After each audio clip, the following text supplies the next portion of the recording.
서울에서 가장 높은 빌딩, 그 꼭대기에 위치한 대한민국 최고의 로펌 광장의 회의실. 잘 닦인 마호가니 테이블 위로 서울의 정형이 그림처럼 펼쳐져 있었지만 오서연의 눈에는 아무것도 들어오지 않았다. 그녀에게 이 거대한 유리의 성은 숨막히는 감옥처럼 느껴졌다. 테이블 상석에는 이 모든 권력의 주인인 듯한 남자가 앉아 있었다. 율제그룹의 총수 권희준. 짙은 색의 완벽한 수트 지루함과 약간의 짜증이 섞인 무표정한 얼굴. 그는 서연을 마치 인수할 회사의 재무제표를 훑어보듯 아무런 감정 없이 바라보고 있었다. 오서연 씨 맞습니까? 그의 목소리는 잘 조율된 악기처럼 낮고 정확했지만 얼음장처럼 차가웠다. 네, 맞습니다. 서연은 거의 들리지 않는 목소리로 대답했다. 그녀는 자신의 가장 좋은 하지만 이미 몇 년은 지난 낡은 원피스가 이 화려한 공간과 어울리지 않는다는 것을 통감하며 손을 꽉 쥐었다. 그녀의 머릿속은 온통 아버지의 부도난 사업 눈덩이처럼 불어난 사체, 그리고 동생의 대학교 등록금에 대한 걱정으로 가득 차 있었다. 이 결혼은 그녀가 가족을 구할 수 있는 유일한 동아줄이었다. 변호사가 두꺼운 서류 뭉치를 그녀 앞으로 내밀었다. 혼인계약서라는 글자가 선명했다. 계약 내용을 설명해 드리겠습니다. 변호사는 기계적인 목소리로 말했다. 결혼 유지 기간은 정확히 1년. 계약 기간 동안 권희준 회장님의 법적인 아내로서 분기별 3회 이상의 공식 석상에 동행해야 하며 대외적으로는 원만한 부부 관계를 유지해야 합니다. 변호사는 계속해서 읽어 내려갔다. 사적인 감정 교류 금지. 회장님의 개인사에 대한 불간섭. 그리고 계약과 관련된 모든 내용에 대한 엄격한 비밀 유지 의무. 계약이 성공적으로 만료되면 오서연 씨 가족의 모든 부채는 율제그룹이 책임지고 청산할 것이며 별도로 위자료 50억 원이 지급될 것입니다. 50억 원. 서연은 평생 만져볼 수도 없는 돈이었다. 그녀의 1년짜리 인생의 가격이었다. 서연은 고개를 들어 권희준을 바라보았다. 그는 여전히 미동도 없이 앉아 있었다. 그는 왜 자신을 선택했을까? 그 순간 마치 그녀의 마음을 읽기라도 한 듯 권희준이 처음으로 직접 입을 열었다. 오서연 씨, 내가 당신을 선택한 이유는 3가지요. 그의 차가운 시선이 그녀에게 향했다. 첫째, 당신의 배경이 깨끗해. 둘째, 당신은 돈이 절실하게 필요해. 내 조건에 불만을 가질 입장이 아니라는 뜻이지. 그리고 셋째, 그는 잠시 말을 멈췄다. 당신은 내가 혐오하는 이 상류층 세계에 속하지 않은 사람이니까. 내 할아버지를 안심시켜드릴 최소한의 예의를 갖추되 내 인생의 귀찮은 그림자는 남기지 않을 완벽한 조건이야. 그의 말은 칼날처럼 그녀의 자존심을 베고 지나갔다. 할아버지. 모든 것은 그의 할아버지를 위한 것이었다. 위독하신 율제그룹의 창업주께서 유일한 손자의 결혼을 보기 전에는 눈을 감을 수 없다고 버티고 있다는 소문은 제게에 파다했다. 이 남자에게 결혼은 효도를 위한 비즈니스일 뿐이었다. 서연은 떨리는 손으로 계약서를 넘겼다. 모든 조항이 굴욕적이었지만 그녀의 머릿속에는 사채업자들에게 시달리는 어머니의 얼굴과 학업을 포기해야 할지도 모르는 동생의 얼굴이 떠올랐다. 그녀의 희생으로 가족이 평안할 수 있다면 그걸로 된 거였다. 그녀는 결심한 듯 펜을 집어들었다. 하겠습니다. 그녀의 목소리는 작았지만 단호했다. 그녀는 계약서의 마지막 장에 자신의 이름을 적어 내려갔다. 오서연이라는 3글자를 파는 순간이었다. 서명이 끝나자마자 권희준은 자리에서 일어났다. 그는 악수조차 청하지 않았다. 그는 마치 볼일이 끝났다는 듯 자신의 충직한 최비서에게 명령했다. 초회비서 뒤처리해. 그 한마디를 남기고 그는 회의실을 나가버렸다. 마치 서연이라는 존재는 그의 기억에서 이미 지워진 것처럼 최비서는 정중하지만 사무적인 태도로 서연에게 다가왔다. 오서연님, 내일부터 회장님의 펜트하우스로 거처를 옮기셔야 합니다. 필요한 준비는 저희가 모두 마치겠습니다. 이것은 회장님께서 사용하시는 개인 연락처와 생활에 필요한 몇 가지 규칙이 적힌 안내문입니다. 최 비서마저 떠난 광활한 회의실에 서연은 홀로 남았다. 그녀는 자신이 서명한 계약서를 멍하니 바라보았다. 자신의 영혼을 팔았다는 사실이 그제야 현실로 다가왔다. 내일부터 그녀는 대한민국에서 가장 높은 곳에 사는 남자의 아내가 된다. 하지만 그녀의 삶은 그 어느 때보다도 가장 낮은 곳으로 추락하고 있었다. 권희준의 펜트하우스는 집이라기보다는 거대한 유리 요새에 가까웠다. 서울의 하늘을 발밑에 둔 미니멀리즘을 가장한 공허함으로 가득 찬 공간. 값비싼 현대 미술 작품들은 온기 없는 장식품처럼 걸려 있었고, 율제그룹의 최첨단 기술로 자동화된 시스템은 사람의 손길이 필요 없는 차가운 효율성만을 뽐내고 있었다. 사모님, 엄격해 보이는 중년의 가정부가 서연을 맞았다. 그녀는 서연을 사모님이라고 불렀지만 그 호칭에는 어떤 존중의 감정도 담겨 있지 않았다. 회장님께서는 소음과 강한 향을 싫어하십니다. 그리고 회장님의 서재와 침실은 허락 없이는 절대 출입 금지 구역입니다. 식사는 정해진 시간에 준비될 것이며 다른 필요하신 것은 제게 말씀하시면 됩니다. 그것은 환영 인사가 아닌 이 집의 규칙을 통보하는 것이었다. 서연은 자신이 이 집의 안주인이 아닌 잘 관리되어야 할 하나의 물건이 되었음을 깨달았다. 그들의 기묘한 동거 생활은 그렇게 시작되었다. 두 사람은 같은 공간에 살았지만 마치 서로 다른 차원에 존재하는 유령 같았다. 권희준은 서연이 깨기 전에 집을 나섰고 그녀가 이미 자신의 방으로 들어간 깊은 밤에 돌아왔다. 유일한 소통은 가정부를 통해 전달되는 간단한 메모나 최 비서의 사무적인 연락이 전부였다. 20명은 좋게 앉을 수 있는 거대한 식탁에서 서연은 늘 홀로 식사를 했다. 이 거대하고 차가운 요새 속에서 서연은 자신만의 작은 피난처를 만들었다. 그녀는 자신의 방 한 구석에 서울의 낡은 집에서 가져온 유일한 짐인 작은 조향 도구들과 유리병들을 펼쳐놓았다. 캐모마일, 라벤더, 샌달우드. 그녀는 자신을 진정시키기 위해 누구에게도 방해받지 않는 자신만의 향기를 조심스럽게 빚어냈다. 권희준은 계약대로 그녀의 삶에 전혀 관여하지 않았다. 하지만 그 역시 자신에게 일어나는 미묘한 변화를 감지하고 있었다. 지독한 스트레스로 늘 불면증에 시달렸던 그가 최근 들어 몇 년 만에 처음으로 깊은 잠을 자기 시작한 것이다. 그는 그 이유를 알지 못했다. 그저 집 안을 감도는 거의 인지할 수 없을 정도로였지만 마음을 편안하게 하는 어떤 향기 때문일 거라고 막연히 짐작할 뿐이었다.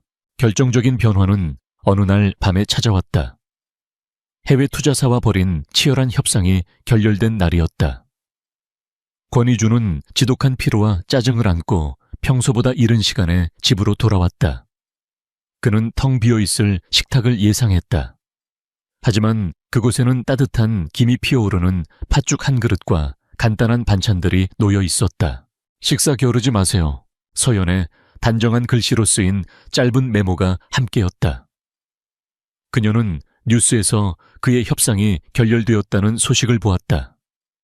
그저 지쳐 보였던 한 사람에 대한 최소한의 인간적인 예의였다. 권희준은 잠시 그 자리에 서 있었다. 지난 몇 년간 그에게 이런 개인적인 온정을 보여준 사람은 아무도 없었다. 그는 묵묵히 식탁에 앉아 죽을 먹기 시작했다. 따뜻한 온기가 텅 빈 위장을 채우며 그의 얼어붙었던 마음 한구석을 녹이는 듯 했다. 그들의 관계에 새로운 변수를 던진 것은 그의 할아버지권 명예회장이었다. 병상에 누워있던 그는 새 손주 며느리를 직접 봐야겠다며 고집을 부렸다. 할아버지 앞에서는 다정한 척해 실수하지 마. 권희준은 서연에게 차갑게 지시했다. 며칠 후 휠체어를 탄 권 명예회장이 펜트하우스를 방문했다. 그는 손자의 화려한 집에는 눈길도 주지 않고 오직 서연에게만 따뜻한 시선을 보냈다. 아가네가 서연이로구나. 이준희 녀석이 복이 많구나. 이렇게 곱고 착한 아이를 아내로 맞이하고 그는 서연의 손을 잡으며 그녀가 좋아하는 것, 그녀의 꿈에 대해 물었다. 서연이 조향사가 되고 싶어 한다는 말을 듣자 그는 눈을 반짝였다. 향기라, 좋은 꿈이구나. 사람의 마음을 움직이는 것은 거창한 것이 아니라 그런 작고 향기로운 것들이지. 이준희 녀석의 차가운 세상에 네가 좋은 향기가 되어주렴. 서연은 그의 진심 어린 격려에 코끝이 찡해지는 것을 느꼈다. 권 명예회장은 돌아가기 전 손자를 잠시 불렀다. 이준아 돈으로 모든 것을 살 수 있다고 착각하지 마라. 저 아이는 네가 가진 그 어떤 것보다 귀한 보석이다. 그 가치를 알아보지 못하고 놓치는 어리석은 짓은 하지 말거라. 할아버지가 돌아간 후 펜트하우스에는 다시 어색한 침묵이 흘렀다. 서연은 자신의 방으로 돌아가려 했다. 그때 권희준이 그녀를 불렀다. 잠깐만. 그는 서연의 방 한구석에 있는 작은 조향 테이블로 다가갔다. 그는 고맙다는 말 대신 전혀 예상치 못한 질문을 던졌다. 집 안에 나는 이 향, 당신이 만드는 겁니까? 그가 처음으로 그녀의 세계에 관심을 보인 순간이었다. 서연은 놀라며 고개를 끄덕였다. 권희준은 더 이상 아무 말도 하지 않았다. 그는 그저 서연의 작은 향기 왕국을, 그리고 그 왕국의 주인을 알 수 없는 복잡한 눈빛으로 바라보고 있었다. 그의 거대한 얼음, 요새는 아직 녹지 않았다. 하지만 그 견고했던 성벽에 아주 작지만 따뜻한 균열이 생기기 시작했다. 그는 이 계약 아내가 자신의 통제된 세상을 조금씩 그리고 확실하게 흔들고 있음을 느끼며 알 수 없는 불안감과 함께 기묘한 호기심에 휩싸였다. 권희준의 비서실은 대한민국에서 가장 효율적인 조직 중 하나였다.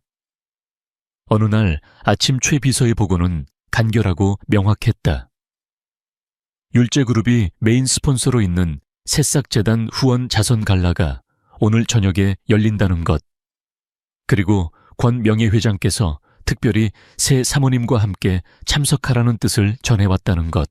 권희준의 미간이 찌푸려졌다. 귀찮은 일이었다.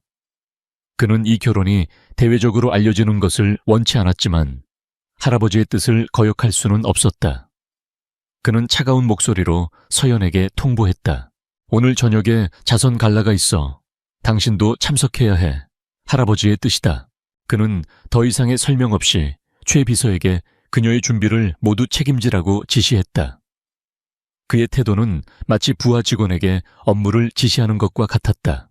잠시 후 최고급 샵의 스타일리스트 팀이 펜트하우스로 들이닥쳤다.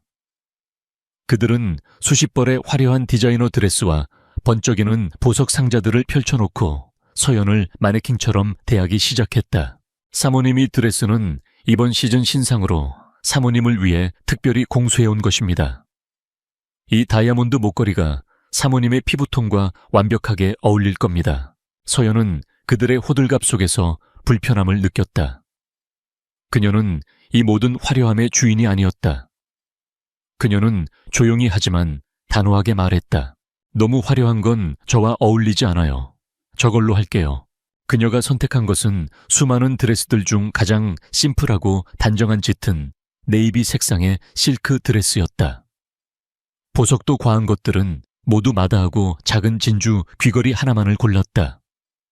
스타일리스트들은 당황했지만 감히 그녀의 뜻을 거스를 수는 없었다. 모든 준비가 끝났을 때 서연은 완전히 다른 사람처럼 보였다. 화려하게 치장하지 않았음에도 불구하고 그녀의 단아하고 기품 있는 아름다움은 그 어떤 보석보다도 빛났다. 외출 준비를 마친 권희준은 거실로 나왔다가 그녀의 모습을 보고 순간 할 말을 잃었다. 그는 서연이 어색하게 명품을 걸친 시골 처녀처럼 보일 것이라 예상했다. 하지만 그의 눈앞에 서 있는 여자는 마치 밤하늘 그 자체처럼 깊고 우아했다. 그는 자신도 모르게 솟아오르는 감정을 무표정한 가면 뒤로 감추며 퉁명스럽게 말했다. 늦었어. 가자. 갈라가 열리는 호텔 연회장은 대한민국 상위 1%의 사격의 그 자체였다. 눈부신 샹들리에 아래 화려한 드레스를 입은 여자들과 권위적인 남자들이 거짓된 웃음을 나누고 있었다. 권희준이 모습을 드러내자 모든 카메라 플래시가 터졌다. 그는 이 모든 것에 익숙한 듯 무심하게 군중 속으로 걸어 들어갔다. 그의 팔짱을 낀 서연은 마치 사자굴에 던져진 작은 사슴처럼 위축되었다. 바로 그때 한 여자가 그들 앞으로 다가왔다. 꿀처럼 달콤하지만 독을 품은 미소를 지닌 여자. 명품 패션 브랜드를 운영하는 유성그룹의 상속녀 유채린이었다. 그녀는 모두가 권희준의 아내가 될 것이라고 예상했던 여자였다. 어머, 이준 씨, 오랜만이야. 유채린은 권희준에게는 다정하게 인사하며 서연은 보란듯이 무시했다. 이내 그녀는 경멸적인 시선으로 서연을 위아래로 훑어보며 말했다. 그런데 이쪽은 누구 이준 씨 소개 안 해줘. 권희준은 잠시 망설였다. 하지만 할아버지와의 약속 그리고 대외적인 이미지를 위해 그는 입을 열 수밖에 없었다.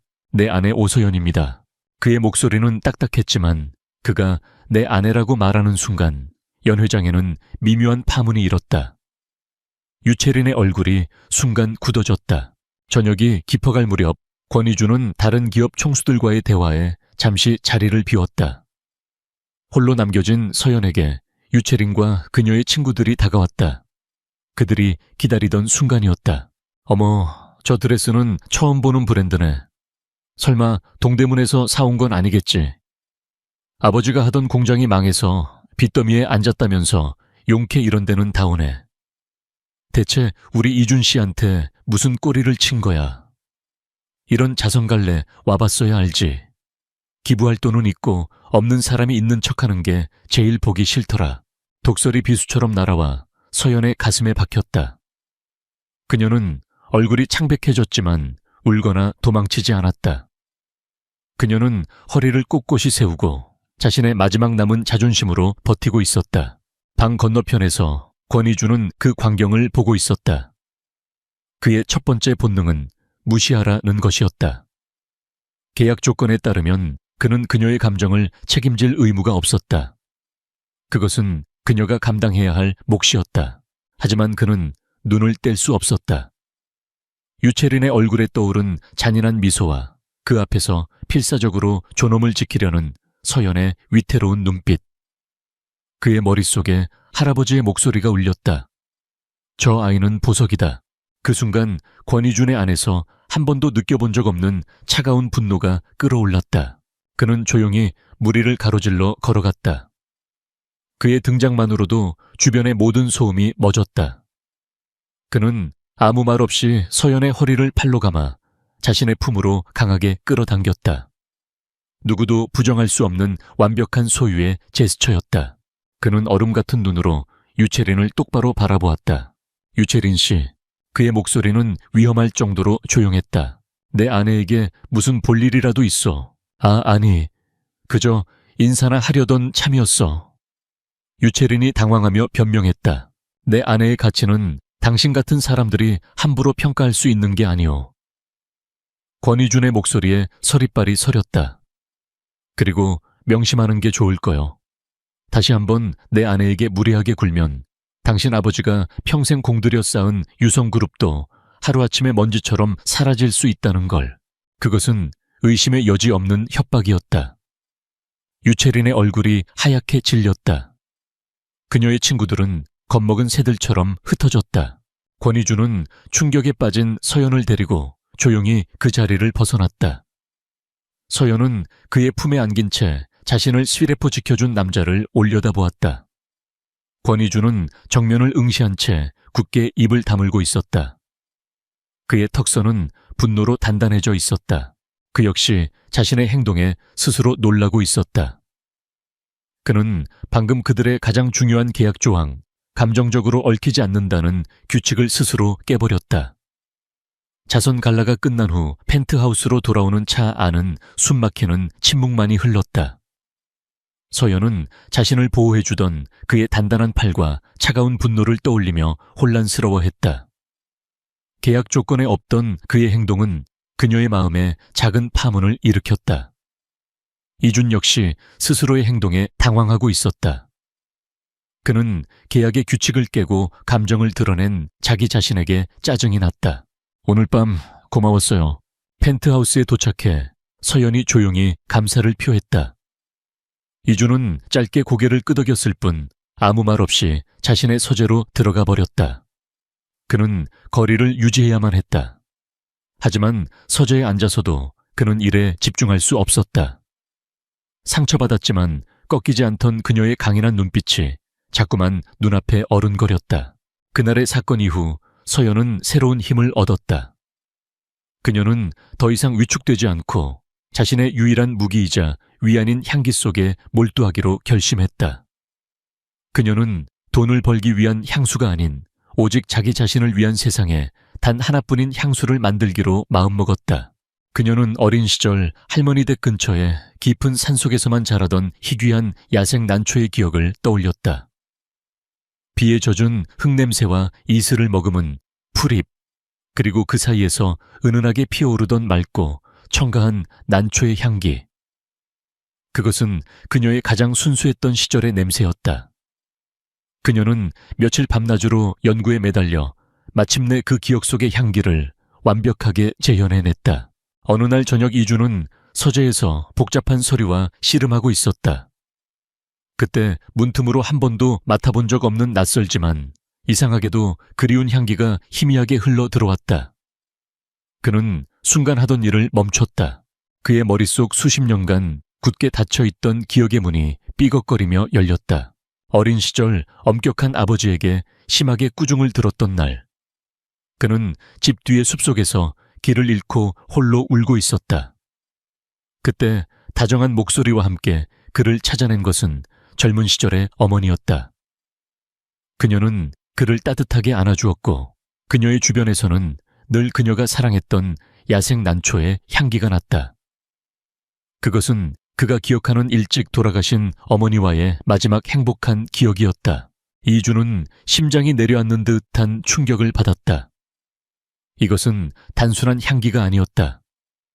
그가 스스로 봉인해버렸던 그의 영혼의 가장 부드러운 부분을 여는 열쇠였다. 그는 자석에 이끌리듯 서재를 나와 향기가 흘러나오는 서연의 방으로 향했다. 그녀는 작은 조향 테이블 앞에 앉아 유리병들을 들여다보고 있었다.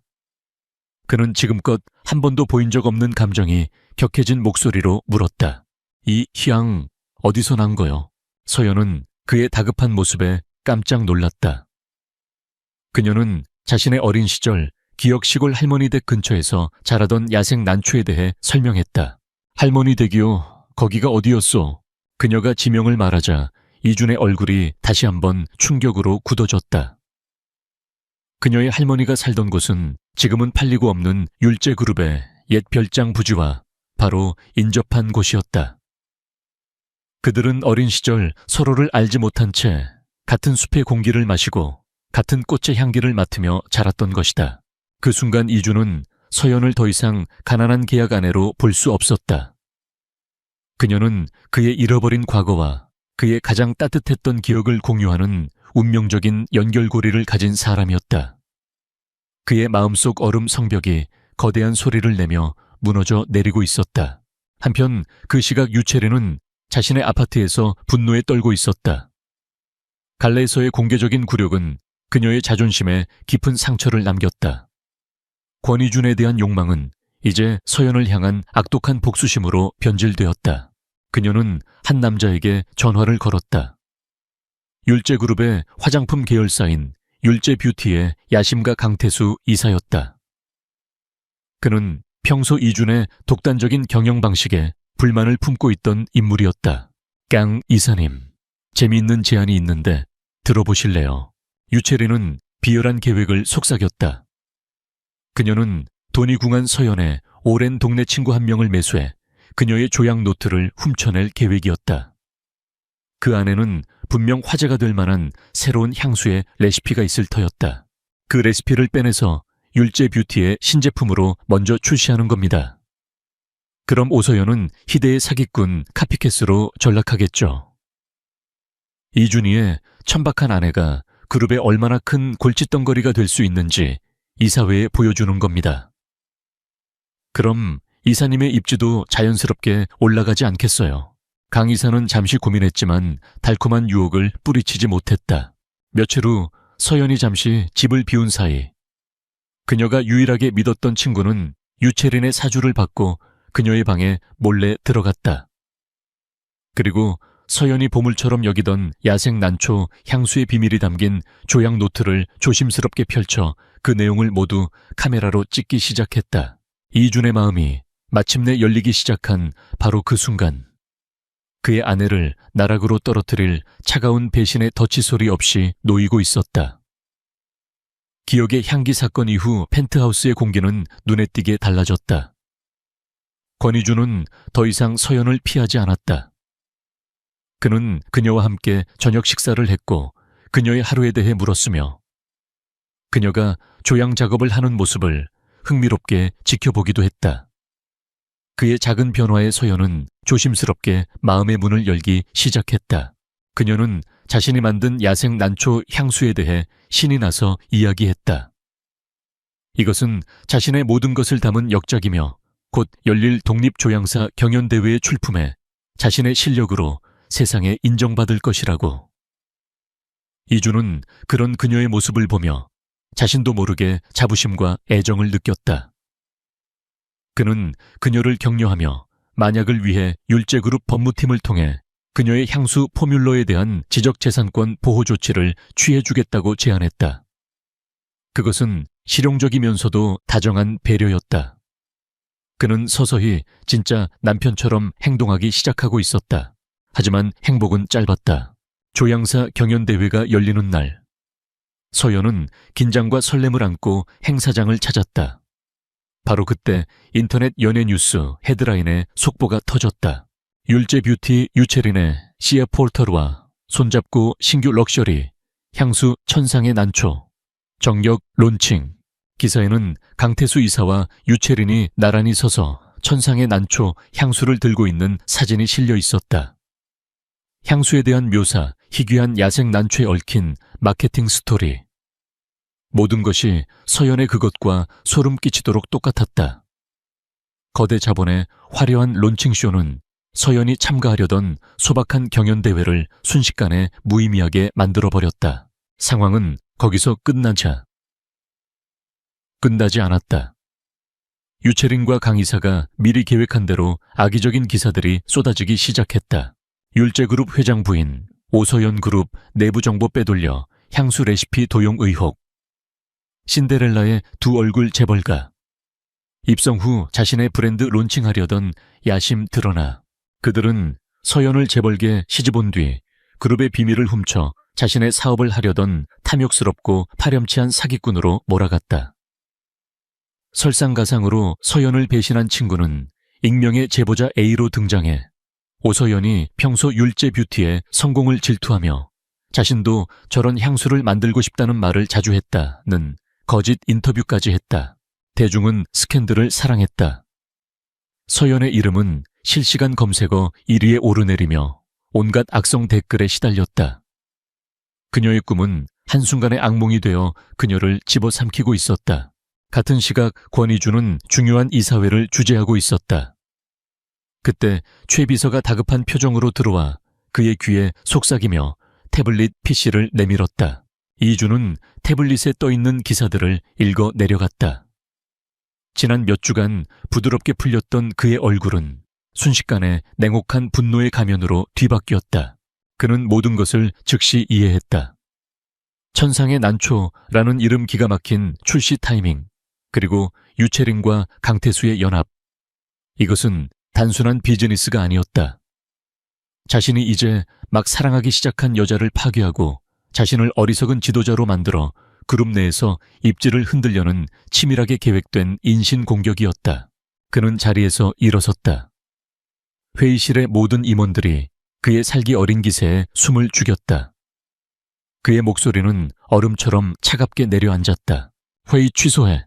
그는 최 비서를 돌아보았다. 보안팀, 법무팀, 홍보팀. 전부 내 사무실로 소집해. 5분 주지. 이주는 회의실을 나섰다. 그의 등 뒤에서는 그가 뿜어내는 절대적인 분노의 아우라에 겁에 질린 임원들만이 남아있었다. 얼음 요새가 다시 세워졌다. 하지만 이번에는 방어를 위한 것이 아니었다. 적을 섬멸하기 위한 무기였다. 이주는 미친 듯이 펜트하우스로 차를 몰았다. 그는 서연이 있는 방 문을 열었다. 그녀는 자신의 작은 조향 작업대가 엉망으로 흐트러진 채 텅 빈 눈으로 휴대폰의 악성 댓글들을 보며 소리 없이 눈물만 흘리고 있었다. 그녀의 영혼이 완전히 부서져 내리고 있었다.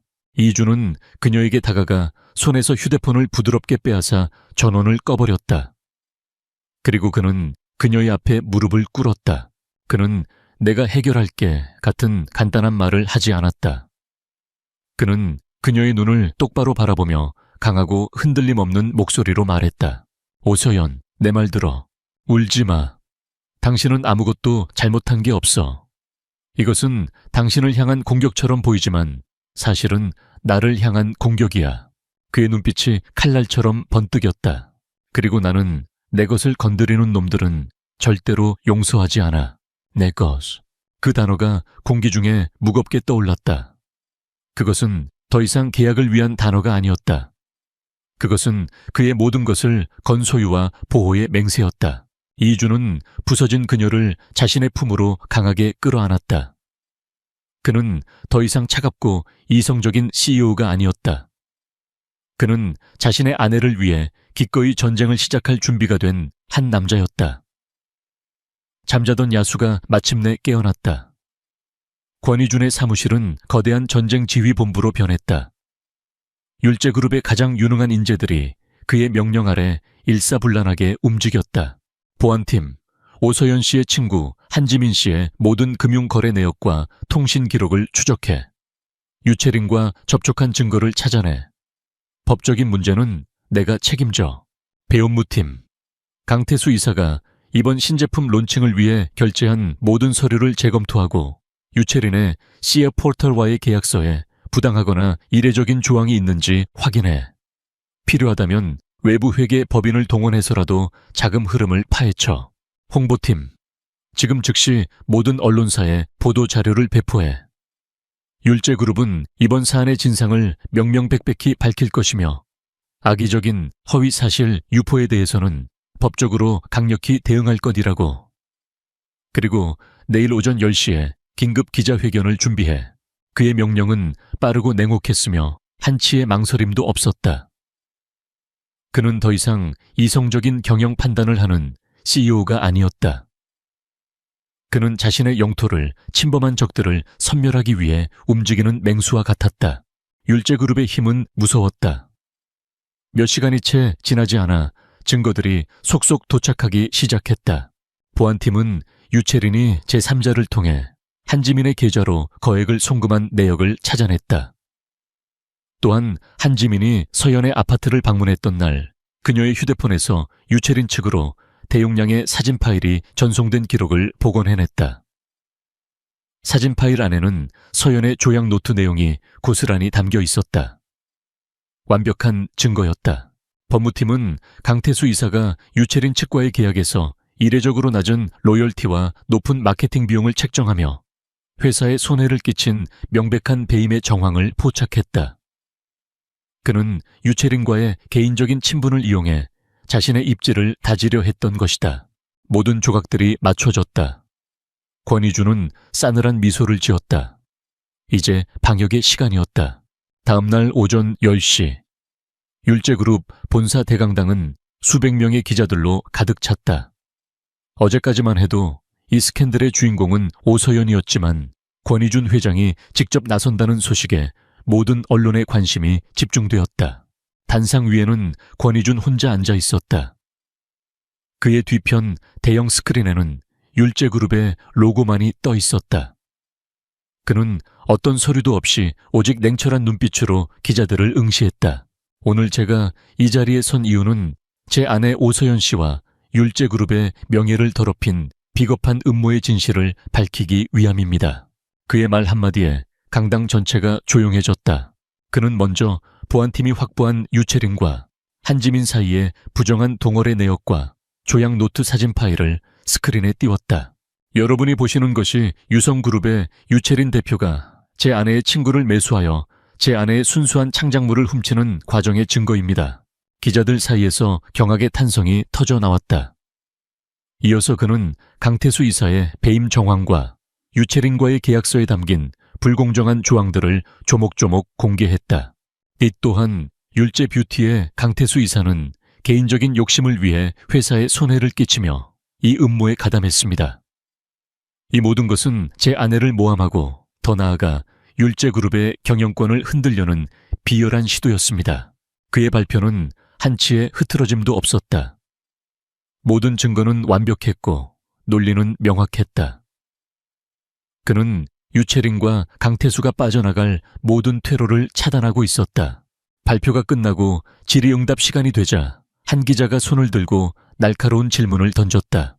회장님, 모든 증거가 사실이라고 해도 대중들은 이번 사건이 회장님께서 가난한 집안의 아내를 맞이했기 때문에 벌어진 일이라고 생각할 수도 있습니다. 소위 신데렐라 스토리에 대한 대중의 반감일 수도 있다는 것이죠. 이에 대해 어떻게 생각하십니까? 그것은 사건의 본질을 흐리고 서연에게 다시 한번 상처를 주려는 교묘한 질문이었다. 권희주는 잠시 그 기자를 응시했다. 그리고 그는 모두의 예상을 깨고 아주 부드럽고 단호한 목소리로 대답했다. 그의 목소리에는 이성적인 분노가 아닌 깊은 진심이 담겨 있었다. 제 아내는 신데렐라가 아닙니다. 그는 스크린에 서연의 조약 노트를 직접 찍은 사진 한 장을 띄웠다. 그곳에는 그녀가 수년간 연구하고 기록해온 향기에 대한 열정과 노력이 빼곡하게 적혀 있었다. 제 아내는 자신의 꿈을 위해 누구보다 치열하게 노력하는 열정적인 예술가이자 제가 아는 그 누구보다도 강하고 순수한 영혼을 가진 사람입니다. 그녀는 돈이나 배경 때문에 제 곁에 있는 것이 아닙니다. 오히려 그녀의 그 순수함과 열정이 차갑고 계산적이기만 했던 제 세상을 바꾸어 놓았습니다. 그는 카메라 렌즈를 똑바로 바라보았다. 마치 TV를 통해 이 모든 것을 지켜보고 있을 그녀에게 말하는 것처럼 내가 그녀를 선택한 것이 아니라 그녀가 나를 구원한 것입니다. 오서연은 내 인생 최고의 행운이자 내가 평생을 걸고 지켜야 할 가장 소중한 사람입니다. 그러니 다시는 그 누구도 내 아내의 가치를 함부로 논하지 마십시오. 그것은 완벽한 사랑 고백이었다. 그의 진심 어린 선언에 강당을 가득 채웠던 의심과 냉소의 공기는 순식간에 감동으로 바뀌었다. 기자회견은 단순한 폭로가 아닌 한 남자가 자신의 아내를 위해 세상과 싸우는 감동적인 드라마가 되었다. 그 순간 권희주는 더 이상 차가운 CEO가 아니었다. 그는 사랑하는 여인을 위해 모든 것을 걸 수 있는 한 명의 남자였다. 그리고 그의 얼음 같던 왕국은 그녀의 향기로 인해 마침내 따뜻한 봄을 맞이하고 있었다. 권희준의 기자회견은 대한민국 전체를 뒤흔들었다. 다음 날 모든 언론의 헤드라인은 재벌가 스캔들에서 세기의 로맨스로 바뀌었다. 대중들은 차가운 얼음 왕자로만 알려졌던 권희준의 진심 어린 사랑 고백에 열광했다. 후폭풍은 거세고 신속했다. 강태수 이사는 즉시 율제그룹에서 해임되었고 회사에 막대한 손해를 끼친 혐의로 소송을 당했다. 유채린의 회사는 지적재산권 도용으로 천문학적인 금액의 손해배상 청구 소송에 직면했으며 그녀의 명품 브랜드 이미지는 카피캣이라는 오명 아래 끝없이 추락했다. 그녀가 그토록 지키고 싶어 했던 사교계에서의 명성 또한 산산조각 났다. 오서연의 이름은 완벽하게 명예를 회복했다. 아니, 그 이상이었다. 그녀는 하룻밤 사이에 진정한 재능과 순수한 열정의 아이콘이 되었다. 그녀의 기억의 향기 이야기는 전설이 되었고 사람들은 그녀가 과연 어떤 향기를 만들어낼지 기대하기 시작했다. 몇 주 후 이주는 서연에게 남편이 아닌 CEO로서 하나의 사업 제안을 했다. 율제그룹에서 새로운 하이엔드 향수 브랜드를 론칭하기로 결정했어. 그는 서연에게 신규 브랜드의 수석 조향사이자 크리에이티브 디렉터 자리를 제안했다. 그는 그녀에게 최첨단 설비를 갖춘 연구소와 전 세계의 가장 희귀한 원료들을 마음껏 사용할 수 있는 무제한의 지원을 약속했다. 이것은 단순히 아내를 위한 선물이 아니었다. 그녀의 재능에 대한 전문적인 인정이자 그녀의 꿈에 대한 가장 큰 투자였다. 서연은 처음에는 망설였다.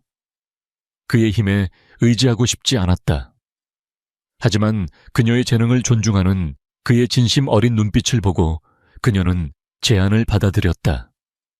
더 이상 계약 아내가 아닌 새로운 도전을 앞둔 한 명의 독립적인 예술가로서 시간이 흘렀다. 그녀의 이름을 딴 새로운 브랜드, 아틀리에 서연 에이텔리에. 서연은 출시되자마자 엄청난 성공을 거두었다. 그녀는 이제 세상이 인정하는 조향사가 되었다. 그리고 그들의 1년짜리 계약이 끝나는 날이 다가왔다. 두 사람은 어느새 편안하고 사랑스러운 일상에 익숙해졌지만 계약 만료일이라는 현실은 그들 사이에 그림자처럼 드리워져 있었다. 그날 저녁 이준희 집으로 돌아왔을 때 서연은 조용히 거실에 앉아 있었다. 두 사람 사이의 테이블 위에는 1년 전 최 비서가 준비했던 이혼 서류가 놓여 있었다. 진실의 순간이었다. 이준은 이혼 서류는 쳐다보지도 않았다. 그는 서연의 맞은편에 앉아 서류 가방에서 다른 문서를 꺼냈다. 그것은 계약서가 아닌 그의 진심이 담긴 편지였다. 그는 기자회견의 압박 속에서가 아닌 오직 그녀만을 위해 자신의 마음을 고백했다. 그녀가 자신의 공허했던 삶을 어떻게 채워주었는지, 그녀가 자신에게 감정을 어떻게 다시 가르쳐 주었는지, 그리고 이제는 그녀 없는 미래를 상상할 수 없다고. 오소연, 그의 목소리는 깊은 감정으로 떨리고 있었다. 지난 1년은 계약이었을지 몰라도 앞으로의 평생은 진심이고 싶소. 이 서류는 찢어버리고 나와 진짜 부부가 되어주겠소. 그는 주머니에서 작은 반지 상자를 꺼냈다. 그 안에는 화려한 다이아몬드가 아닌 그녀의 단아한 이미지와 어울리는 작고 아름다운 난초 모양의 반지가 들어있었다. 서연의 눈에서 눈물이 흘러내렸다. 하지만 이번에는 기쁨의 눈물이었다. 그녀는 망설임 없이 이혼 서류를 반으로 찢어버렸다. 네, 그럴게요. 이야기는 두 사람이 함께 있는 그들의 집에서 끝을 맺는다.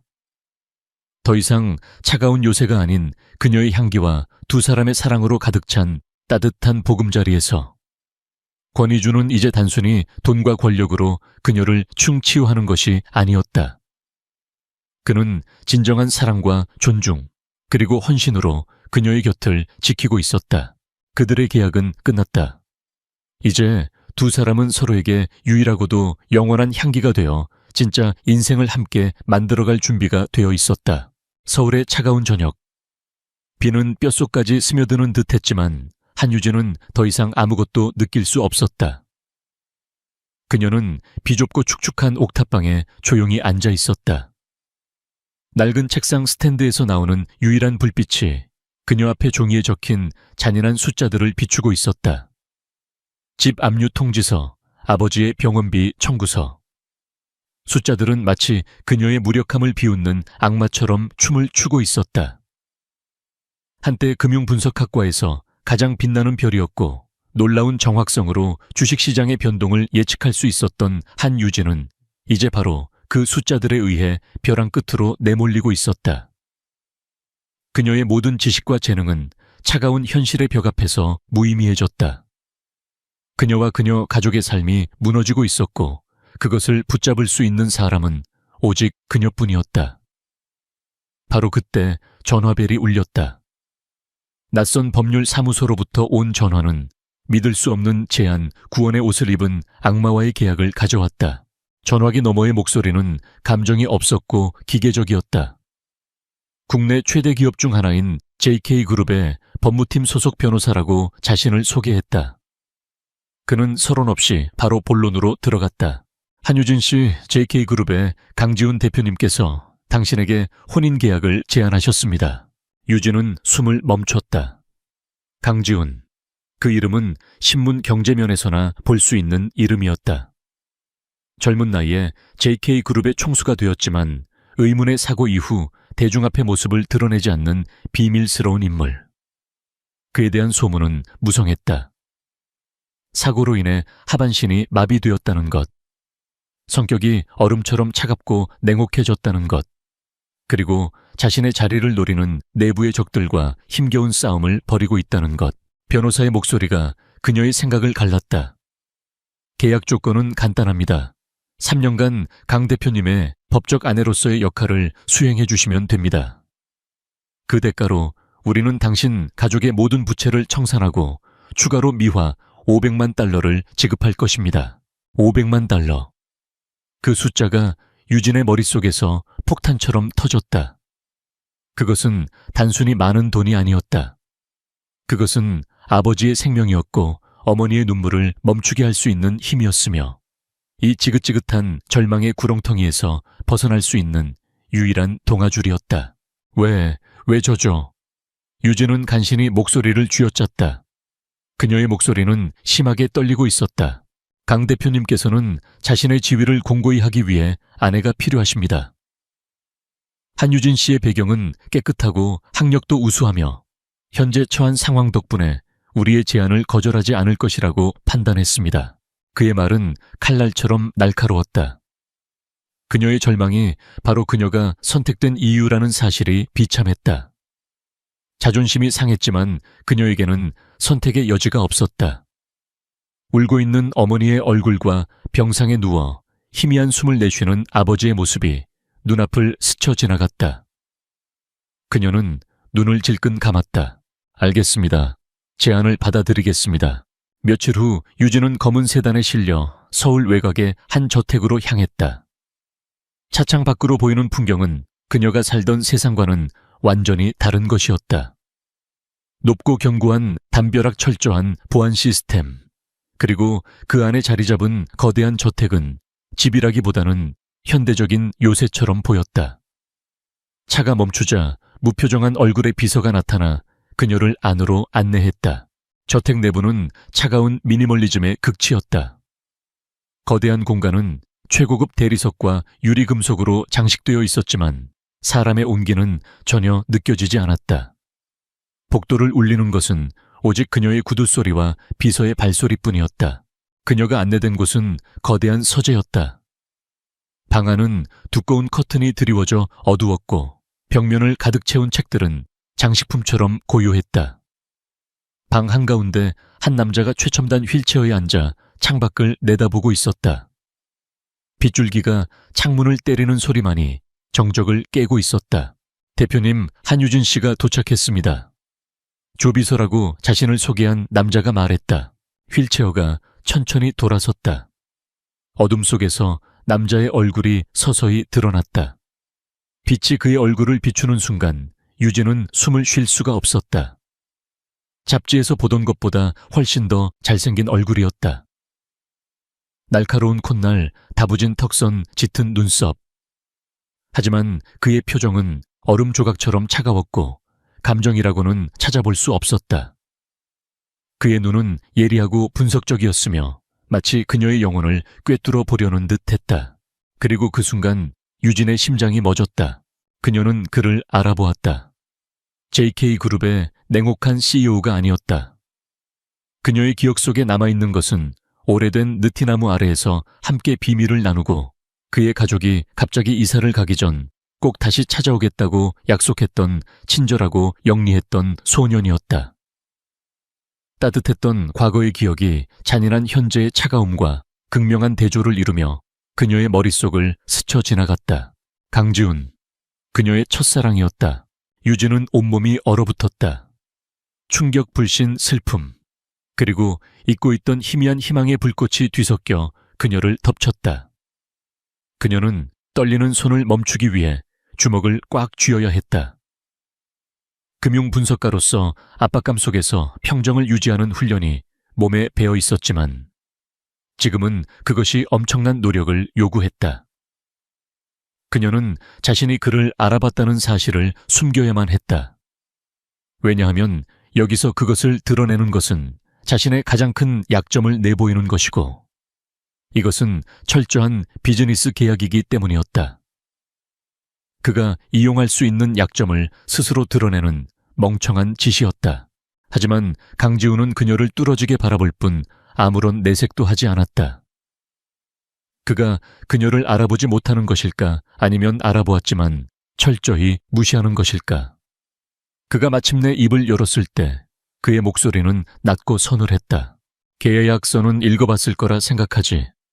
내 아내로서 당신이 해야 할 일은 세상 사람들, 특히 내 삼촌인 김 회장 앞에서 완벽한 연기를 하는 것뿐이야. 내게 질문하지 말고 내 일에 간섭하지 말고 조용한 그림자처럼 지내. 할 수 있겠나? 그는 완전한 무관심으로 그들의 결합을 단지 몇 가지 조항과 의무로 축소시켰다. 그의 눈에는 어린 시절의 따뜻함이라고는 한 점도 남아있지 않았다. 유진의 눈앞에 있는 것은 그녀가 알던 소년이 아니라 차갑고 부서진 한 남자일 뿐이었다. 조 비서가 그녀 앞으로 계약서를 내밀었다. 차가운 법률 용어들은 그들의 관계를 철저히 비인격적인 거래로 규정하고 있었다. 유진은 잠시 망설였다. 지금이라도 모든 것을 그만두고 이 요새 같은 집을 뛰쳐나가고 싶었다. 하지만 아버지의 얼굴이 떠오르자 그녀는 펜을 집어들었다. 그녀의 손이 계약서 위에서 움직였다. 한유진이라는 이름 3글자가 그녀의 자유와 이름, 그리고 어쩌면 그녀의 심장까지도 팔아넘기는 증표가 되었다. 그녀가 서명을 마쳤을 때 강지은의 눈이 살짝 좁혀지는 것을 그녀는 놓치지 않았다. 그가 그녀의 표정에서 무언가를 읽어낸 것일까? 이제부터 당신은 JK그룹의 안주인이야. 조 비서가 당신이 머물 곳을 안내할 거다. 그의 말이 끝나자마자 조 비서가 정중하게 그녀를 밖으로 안내했다. 거래는 성사되었다. 서재의 무거운 문이 닫히고 강지훈은 다시 어두운 방에 홀로 남았다. 유진이 떠난 후 그는 한동안 계약서에 적힌 그녀의 서명을 말없이 내려다보았다. 그의 얼음 같던 얼굴에 아주 잠깐 복잡 미묘한 감정이 스쳐 지나갔다. 그것은 고통이었을까 아니면 희미한 그리움이었을까? 그러나 그 감정은 순식간에 사라지고 다시 냉혹한 CEO의 가면이 그의 얼굴을 덮었다. 그는 창밖을 바라보며 나지막이 읊조렸다. 한유진, 결국 이렇게 다시 만나게 되는군. 그의 목소리는 빗소리에 섞여 아무에게도 들리지 않았다. 그들의 잔인한 운명의 서막이 그렇게 올랐다. 한유진의 새로운 삶은 조 비서가 안내한 저택의 한쪽 날개에 있는 그녀의 방에서 시작되었다. 방은 마치 최고급 호텔의 스위트룸처럼 호화롭고 넓었지만 동시에 차갑고 비인격적이었다. 모든 가구와 장식은 완벽하게 배치되어 있었지만 그곳에는 한유진이라는 사람이 존재할 공간은 없는 듯 했다. 그녀가 가져온 몇 안 되는 소박한 짐들은 그 화려함 속에서 초라하게 보였다. 마치 그녀 자신이 이 거대한 저택에서 이질적인 존재임을 보여주는 것 같았다. 잠시 후 집안의 총괄 집사로 보이는 나이든 여자가 들어왔다. 그녀의 표정은 엄격했고 눈빛에서는 은근한 경멸이 느껴졌다. 그녀는 유진을 이 집의 새로운 안주인이 아닌 특별한 직함을 가진 고용인처럼 대하며 집안의 엄격한 규칙들을 나열했다. 사모님께서는 아침 8시에 대표님과 함께 아침 식사를 하셔야 합니다. 대표님의 서재는 허락 없이 출입할 수 없으며 외부인과의 불필요한 연락은 삼가셔야 합니다. 그녀의 말투는 정중했지만 그 안에는 유진의 모든 행동을 통제하고 감시하겠다는 의도가 명백히 담겨 있었다. 유진은 그저 조용히 고개를 끄덕였다. 지금은 저항할 때가 아니었다. 이 거대한 호랑이 굴에서 살아남기 위해서는 우선 지형을 파악하고 적의 움직임을 읽어야 했다. 첫 번째 시험은 예상보다 빨리 찾아왔다. 그날 저녁 저택의 거대하고 위압적인 다이닝룸에서 열린 첫 가족 식사 자리였다. 긴 테이블의 상석에는 강지훈이 휠체어에 앉아 있었고 그의 맞은편에는 한 남자가 앉아 있었다. 흠잡을 데 없이 잘 차려입은 정장 인자해 보이는 미소. 하지만 그 미소는 그의 차갑고 계산적인 눈에는 닿지 않았다. 그가 바로 강지훈의 삼촌이자 JK그룹의 실질적인 2인자 김태수 회장이었다. 김 회장 옆에는 그의 아내와 아들인 강민혁이 앉아 있었다. 그들은 노골적인 경멸의 시선으로 유진을 위아래로 훑어보았다. 마치 값비싼 도자기로 가득한 방에 들어온 더러운 길고양이 보듯 하는 눈빛이었다. 식사가 시작되자마자 김 회장이 포문을 열었다. 사혜아가 우리 지훈이와는 어떻게 만나게 되었나 듣자 하니 집안 사정이 꽤 어렵다고 하던데. 그의 질문은 겉보기에는 평범한 호기심처럼 들렸지만 실은 유진의 출신을 들먹이며 그녀를 모욕하려는 의도가 뻔히 보였다. 유진은 잠시 포크를 내려놓고 김 회장을 똑바로 쳐다보았다. 그녀의 눈빛은 흔들리지 않았다. 회장님께서도 아시다시피 저는 평범한 가정에서 자랐습니다. 하지만 사람의 가치가 배경에 의해 결정된다고는 생각하지 않습니다. 지훈 씨와 저는 서로에게 필요한 부분을 채워줄 수 있다고 믿었기에 이 자리에 있는 것입니다. 그녀의 대답은 정중했지만 단호했다. 자신의 처지를 부끄러워하지도 그렇다고 변명하지도 않았다. 김 회장의 눈썹이 미세하게 꿈틀거렸다. 그는 유진이 그저 돈에 팔려온 순진한 여자아이일 것이라 생각했지만 눈앞의 여자는 예상보다 훨씬 당돌했다. 그의 아들 민혁이 비웃으며 끼어들었다. 필요한 부분이라 우리 사촌 형님께는 돈으로 살 수 있는 예쁜 인형이 필요했던 모양이고 당신에게는 그 돈이 필요했던 거겠지. 아주 간단한 거래 아니야. 모욕적인 말에 유진의 얼굴이 순간 굳었지만 그녀는 감정을 드러내지 않았다. 그때까지 침묵을 지키던 강지훈이 나지막이 입을 열었다. 그의 목소리는 여전히 차가웠지만 그 안에는 누구도 거스를 수 없는 권위가 서려 있었다. 내 아내에 대한 평가는 내가 한다. 식사 자리에서는 음식 맛에나 집중하는 게 좋을 거야, 미녀가. 한마디였지만 식탁의 분위기는 순식간에 얼어붙었다. 민혁은 얼굴이 붉어졌지만 더 이상 아무 말도 하지 못했다. 김 회장은 다시 인자한 미소를 지었지만 그의 눈빛은 더욱 차가워졌다. 강지훈은 유진을 보호한 것이 아니었다. 그는 단지 자신의 소유물에 대한 타인의 간섭을 용납하지 않았을 뿐이다. 유진은 깨달았다. 이것은 시작에 불과했다. 그날 이후 유진은 저택에서의 삶에 적응하기 시작했다. 그녀의 유일한 피난처는 거대한 도서관이었다. 그녀는 그곳에서 시간을 보내며 금융보고서와 시장 분석 자료를 읽었다. 세상과 단절된 채 자신의 감각을 무디게 만들 수는 없었다. 언젠가 이 감옥 같은 곳을 벗어날 때를 대비해 그녀는 자신의 가장 강력한 무기인 두뇌를 계속해서 날카롭게 협여렸다. 그러면서 그녀는 강지훈을 먼발치에서 관찰하기 시작했다. 계약에 묶인 아내로서가 아니라 뛰어난 분석가로서.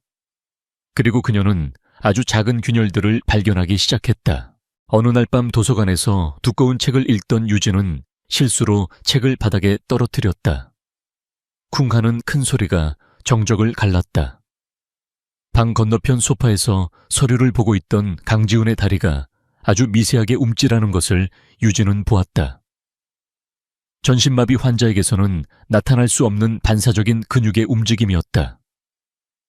그녀는 아무것도 보지 못한 척 재빨리 책을 주웠다. 또 한 번은 그가 차를 마실 때였다. 그는 책상 반대편 끝에 있는 서류를 잡기 위해 몸을 뻗었다. 그 순간 그의 허리 근육이 균형을 잡기 위해 긴장하는 것이 유진의 눈에 포착되었다.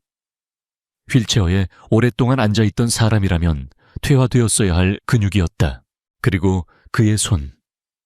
그의 손은 몇 년 동안 휠체어에 갇혀 지낸 사람의 부드러운 손이 아니었다.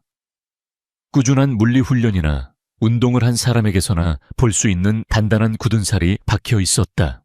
이런 작은 단서들은 다른 사람이라면 쉽게 놓쳤을 테지만 유진의 분석적인 마음은 그것들을 하나씩 맞춰 나갔다. 그의 장애가 진짜일까? 아니면 이 모든 것이 거대한 연극일까? 만약 연극이라면 도대체 무엇을 위해서 의심의 씨앗이 그녀의 마음속에 심어졌다. 강지훈 역시 그녀가 평범한 여자가 아니라는 것을 느끼고 있었다. 그는 그녀의 지성을 시험해보기로 마음먹었다.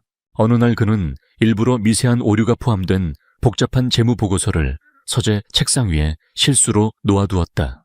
JK그룹의 한 자회사의 가치를 의도적으로 부풀려 놓은 문서였다. 그날 저녁 그는 도서관에 있는 유진에게 아무렇지도 않게 물었다. 동남아시아의 기술 분야 시장에 대해 어떻게 생각하지? 만약 유진이 평범한 여자였다면 그저 일반적인 대답을 했을 것이다. 하지만 그녀는 낮에 서재를 지나치다 흘끗 본 그 보고서의 내용을 기억하고 있었다. 그녀는 그가 자신을 시험하고 있음을 직감했다. 그녀는 그 문서를 봤다는 사실을 드러내지 않으면서 간접적으로 그 오류를 지적하는 대답을 했다. 전망이 밝다고 생각합니다. 하지만 일부 기업들, 예를 들어 그 보고서에 언급된 자회사 X가 투자한 것과 같은 곳들은 거품이 끼어 있을 가능성이 있습니다. 신중한 위험 평가가 선행되어야 할 시점이라고 봅니다. 그녀의 대답은 강지훈에게 3가지 사실을 알려주었다. 첫째, 그녀는 복잡한 기업 데이터를 읽고 이해할 만큼 똑똑하다. 둘째, 그녀는 그 보고서를 볼 만큼 관찰력이 뛰어나다. 셋째, 그녀는 그를 직접적으로 추궁하지 않을 만큼 신중하다. 강지훈의 차가운 눈에 처음으로 다른 빛이 스쳐 지나갔다. 감탄인지 계산인지 알 수 없는 빛이었다. 그는 그녀의 잠재력을 정확히 꿰뚫어 본 자신의 판단이 틀리지 않았음을 확인했다. 그날 밤 도서관에는 2사람만이 남아 있었다. 무거운 침묵이 흘렀다. 마침내 강지훈이 입을 열었다. 한유진 씨, 당신은 내가 생각했던 것보다 훨씬 더 관찰력이 뛰어나군. 그의 말은 칭찬인 동시에 경고였다. 그는 그녀가 자신의 가면 뒤를 보기 시작했다는 것을 알고 있었다. 이제 2사람 사이의 게임은 훨씬 더 복잡해졌다. 유진은 그의 진짜 의도가 무엇인지, 그리고 자신이 알던 그 소녀는 정말 영원히 사라진 것인지, 아니면 이 차갑고 계산적인 남자, 안아주 깊은 곳에 숨어 있는 것인지 궁금해졌다. 그녀는 이제 더 이상 단순한 계약의 희생자가 아니었다. 그녀는 이 거대한 체스판의 플레이어가 되어 있었다. 김태수 회장은 한유진의 평정심에 심기가 불편했다. 그는 그녀가 그저 돈에 눈이 먼 세상 물정 모르는 어린아이라고 생각했지만 첫 식사 자리에서 보여준 그녀의 당당함은 그의 예상을 빗나갔다. 그는 그녀를 더 정교한 덫으로 시험하기로 마음먹었다. 굴복시키거나 아니면 쓸모를 확인하거나. 며칠 후 JK그룹이 주최하는 상류층 자선 행사에 유진도 참석해야 한다는 통보가 내려왔다. 이것은 명백한 김 회장의 계략이었다. 그의 목표는 2가지였다. 첫째, 그들만의 세상에서 아무런 연고도 경험도 없는 유진을 공개적으로 망신시키는 것. 둘째, 그녀를 사업적 계략의 미끼로 사용하는 것.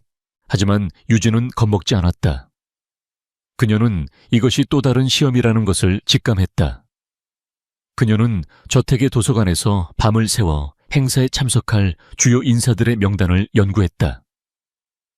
그들의 사업 취미, 최근 관심사까지.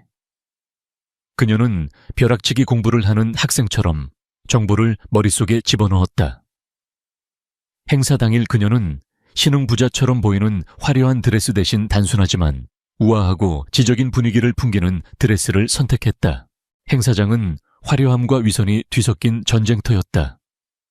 김 회장의 아내와 며느리는 영향력 있는 재계 인사들 앞에서 일부러 유진의 드레스에 대해 촌평을 하며 그녀를 비웃으려 했다. 어머 세아가, 요즘 젊은 사람들은 이렇게 수수하게 입는 게 유행인가 보네. 우리 때는 상상도 못할 일인데.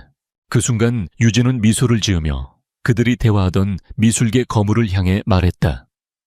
사모님의 안목은 여전하시군요. 이 드레스는 최근 주목받는 신진 디자이너의 작품인데 미니멀리즘을 통해 본질의 아름다움을 강조하는 것이 마치 얼마 전 관장님께서 새로 구입하신 김황희 화백의 작품 철학과 맞닿아 있는 것 같아 선택했습니다. 그녀의 지적인 답변에 미술계 거물의 눈이 빛났고 김 회장의 아내는 할 말을 잃었다. 유진은 그저 방어만 한 것이 아니었다.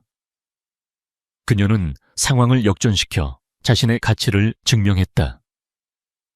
그녀는 밤새 연구한 지식을 바탕으로 여러 인사들과 자연스럽게 대화를 나누었고 사람들은 강지훈의 젊은 아내가 단순한 꽃병이 아니라는 사실에 놀라기 시작했다. 휠체어에 앉은 강지훈은 이 모든 것을 말없이 지켜보고 있었다. 그는 상어떼가 우글거리는 바다를 우아하게 헤엄치는 그녀의 모습을 흥미롭게 바라봤다. 그녀의 전략적인 사고방식이 실전에서 어떻게 발휘되는지를 직접 목격한 것이다. 그의 차가운 눈빛 깊은 곳에서 누구도 눈치채지 못한 희미한 만족감이 피어올랐다. 계획이 실패하자 김 회장은 초조해졌다. 그는 회사 내에서 자신의 입지를 굳히기 위한 계획을 서두르기 시작했고 바로 그 조급함이 유진에게 기회를 만들어 주었다. 어느 날 오후 강지훈은 유진에게 자신의 서재에서 특정 파일을 가져다 달라고 부탁했다. 표면적으로는 그럴듯한 이유가 있었지만 유진은 이것 또한 시험의 연장선임을 알았다. 그의 개인적인 공간에 들어가는 것은 집안 곳곳에 깔려 있을 김 회장의 눈과 귀에 자신을 노출시키는 위험한 행동이었다. 그녀는 심호흡을 하고 서재로 들어갔다. 지훈이 말한 파일을 찾던 중 그녀의 눈에 책상 위에 놓인 고성능 노트북이 들어왔다. 마침 급한 전화로 잠시 자리를 비운 조 비서가 잠금 화면으로 전환하는 것을 잊은 모양이었다. 화면에는 복잡한 스프레드시트의 일부가 떠 있었다. 유진의 분석가적 본능이 발동했다. 그녀는 순식간에 화면의 숫자들을 훑었다. 비자금 계좌 유령회사 부풀려진 청구서에 사용되는 익숙한 코드들. 전형적인 기업 횡령의 흔적이었다. 그리고 자금 흐름의 종착지는 다름 아닌 김태수 회장이 비밀리에 소유한 것으로 의심되는 회사들이었다. 이것은 영이 나는 총구 바로 스모킹 건이었다. 훔쳐보는 것은 위험한 일이라는 것을 알았지만 유혹은 너무나 강렬했다. 그녀는 조 비서가 돌아오기 전 몇 초의 짧은 시간 동안 핵심적인 숫자와 회사 이름들을 머릿속에 새겼다. 심장이 미친 듯이 뛰었지만 그녀는 태연한 척 지훈이 말한 파일을 들고 서재를 나섰다. 이제 그녀는 너무나 위험한 정보를 손에 쥐게 되었다. 그날 밤 유진은 잠을 이룰 수 없었다. 머릿속은 김 회장의 비자금 문제와 강지훈의 정체에 대한 의문으로 뒤엉켜 있었다. 두 개의 거대한 미스터리가 그녀의 눈앞에서 교차하고 있었다. 결국 그녀는 침대에서 일어나 저택의 실내 정원으로 향했다. 신선한 밤 공기를 마시면 복잡한 머릿속이 정리될 것 같았다. 그때 정원과 연결된 개인 헬스장에서 희미한 소리가 들려왔다. 강지훈의 사고 이후로는 아무도 사용하지 않는다고 알려진 곳이었다. 호기심에 이끌린 그녀는 조심스럽게 문틈으로 안을 들여다보았다. 그리고 그 안의 광경에 숨을 삼켰다. 희미한 조명 아래 강지훈이 서 있었다. 그냥 서 있는 것이 아니었다. 그는 땀으로 흠뻑 젖은 채 고통스러운 표정으로 재활 훈련에 매진하고 있었다. 그의 움직임은 아직 부자연스러웠지만 그는 분명 하반신 마비 환자가 아니었다. 방구석에는 그의 휠체어가 마치 연극 소품처럼 조용히 놓여 있었다. 결정적인 증거였다. 그녀의 모든 의심이 가장 극적인 방식으로 확인되는 순간이었다. 장애를 가진 CEO라는 그의 페르소나는 모두 거짓이었다. 유진은 유령처럼 자신의 방으로 돌아왔다. 온 세상이 뒤집히는 것 같았다. 배신감 공포 혼란이 그녀를 덮쳤다. 그는 처음부터 그녀를 세상 모두를 속이고 있었다. 그들의 계약, 결혼 자체가 거대한 기만 위에 세워진 것이었다. 그가 꾸미는 이 위험한 연극의 목적은 무엇일까? 낮에 본 비자금 서류가 갑자기 훨씬 더 불길하게 느껴졌다. 그녀는 누구를 믿어야 하는가? 그는 그녀의 기억 속 다정한 소년인가? 아니면 자신을 포함한 모든 사람을 장기말로 사용하는 냉혹한 괴물인가? 하지만 혼란 속에서 퍼즐 조각들이 서서히 맞춰지기 시작했다. 의문의 사고 위장된 장애 삼촌의 횡령. 강지훈은 희생양이 아니었다. 그는 먹잇감을 잡기 위해 죽은 척 엎드려 있는 사냥꾼이었다. 유진은 어둠 속에서 홀로 앉아 자신이 쥔 위험한 진실을 곱씹었다. 이제 그녀는 선택을 해야 했다. 그에게 진실을 추궁할 것인가? 침묵을 지킬 것인가? 아니면 이 모든 것으로부터 도망칠 것인가? 그녀에게 다시 찾아오겠다고 약속했던 소년의 기억과 세상을 속인 남자의 이미지가 격렬하게 충돌했다. 한 가지는 분명했다. 그녀는 더 이상 수동적인 플레이어로 남을 수 없었다. 그녀는 행동해야만 했다. 한유진이 자신의 예상을 뛰어넘는 인물이라는 것을 깨달은 김태수 회장은 이제 그녀를 위협으로 간주하기 시작했다. 그가 생각했던 순진한 볼모가 아니었다. 그녀를 제거하거나 무력화시켜야만 했다. 그는 더 교활하고 악랄한 계략을 꾸몄다. 그는 유진이 경쟁사로부터 돈을 받고 정보를 빼돌리는 산업 스파이라는 거짓 증거를 조작하기 시작했다. 그녀의 방에 몰래 도청 장치를 설치하고 그녀가 경쟁사 고위직과 비밀리에 접촉한 것처럼 보이는 합성 사진을 만들었다. 그리고 조작된 자금 추적 기록을 통해 그녀가 거액의 돈을 받은 것처럼 꾸몄다. 며칠 후 김 회장은 이 증거들을 들고 강지훈을 찾아갔다. 그는 비통한 표정을 지으며 마치 가문의 안위를 걱정하는 충신처럼 연기했다. 지훈아, 내가 이런 말을 하게 되어 정말 마음이 아프다. 네가 들인 저 아이 한유진이 우리 뒤통수를 쳤다. 우리 회사의 기밀을 경쟁사에 팔아넘기고 있었어. 여기 그 증거들이다. 그는 서류들을 휠체어에 앉은 지훈의 무릎 위에 올려놓았다. 그의 목표는 지훈이 충격을 받고 유진과 즉시 이혼하게 만들어 그를 다시 외톨이로 고립시키는 것이었다. 하지만 김 회장이 모르는 사실이 있었다. 유진은 이미 그의 계획을 눈치채고 있었다. 며칠 전 총괄 집사가 청소를 핑계로 그녀의 방을 뒤지는 것을 목격했고 그 과정에서 교묘하게 숨겨진 도청 장치를 발견했다. 그녀는 그것을 제거하는 대신 역으로 이용하기로 마음먹었다. 그녀는 도청 장치를 향해 일부러 주식시장에 대한 거짓 정보를 흘리거나 친구와의 통화에서 JK그룹의 내부 사정에 대해 아는 것이 없는 순진한 사람처럼 연기했다. 그녀는 김 회장이 자신을 얕보고 있다는 사실을 최대한 활용했다. 그리고 지금 김 회장이 행동에 나섰다는 것을 직감한 유진은 더 이상 수동적으로 기다릴 수 없다는 것을 알았다. 이것은 체스 게임이었고 상대가 자신의 킹을 잡으러 온 이상 더는 폰 뒤에 숨어 있을 수 없었다. 그녀는 자신의 모든 패를 걸고 게임의 판도를 뒤집어야만 했다. 그녀가 가진 최고의 패는 진실이었다. 그날 밤 유진은 호출도 없이 강지훈의 서재로 향했다. 계약서에 서명했던 바로 그 방. 모든 것이 시작된 곳에서 모든 것을 끝내거나 혹은 새롭게 시작해야 했다.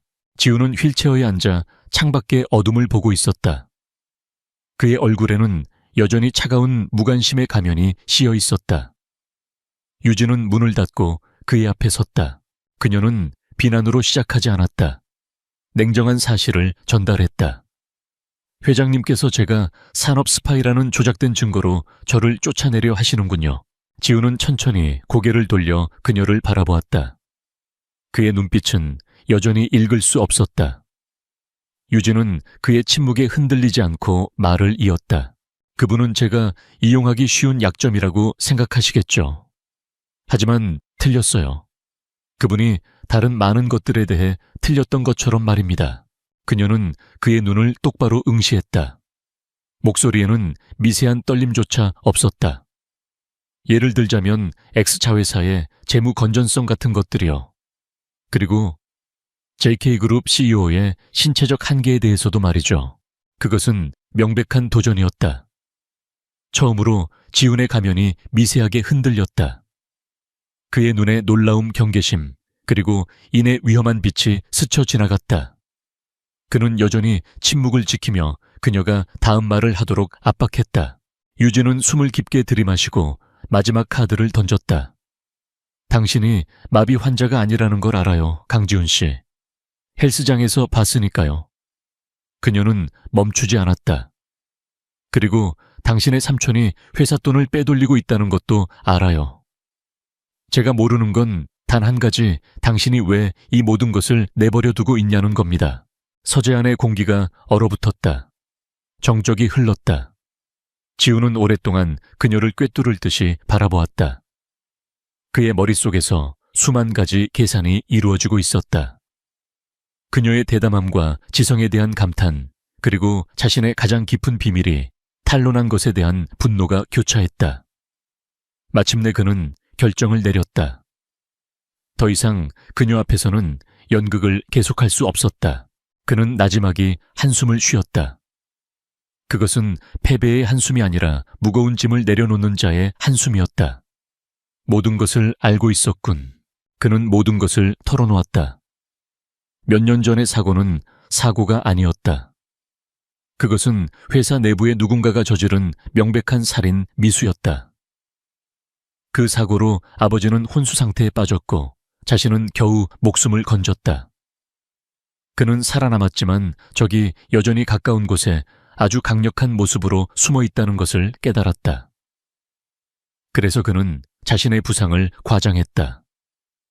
하반신 마비라는 극단적인 연극을 통해 적들이 자신을 얕보게 만들고 그들이 방심한 틈을 타 비밀리에 조사를 하고 힘을 되찾기 위해서였다. 그의 목표는 단순히 회사를 지키는 것이 아니라 아버지를 위한 정의를 실현하는 것이었다. 당신을 선택한 건 당신의 배경이 깨끗하고 절박한 상황이 당신을 통제하기 쉽게 만들 거라 생각했기 때문이야. 완벽한 위장막이었지. 그의 목소리에는 자조적인 기색이 섞여 있었다. 하지만 내가 당신을 과소평가했어. 처음부터 당신을 알아봤지만 이 전쟁에서 개인적인 감정은 사치라고 생각해서 외면했다. 이제 모든 진실이 드러났다. 두 사람 사이의 권력 균형은 완전히 달라졌다. 지우는 더 이상 그녀를 계약으로 묶인 아내로 보지 않았다. 그는 잠재적인 동반자를 보고 있었다. 김 회장은 자신의 가장 큰 위협이 휠체어에 앉은 내가 아니라 바로 당신이라는 걸 몰라. 당신의 분석력, 남들이 못 보는 것을 보는 능력. 당신은 그가 계산에 넣지 못한 유일한 변수야. 그는 유진에게 새로운 제안을 했다. 이건 더 이상 돈을 위한 계약 결혼이 아니야.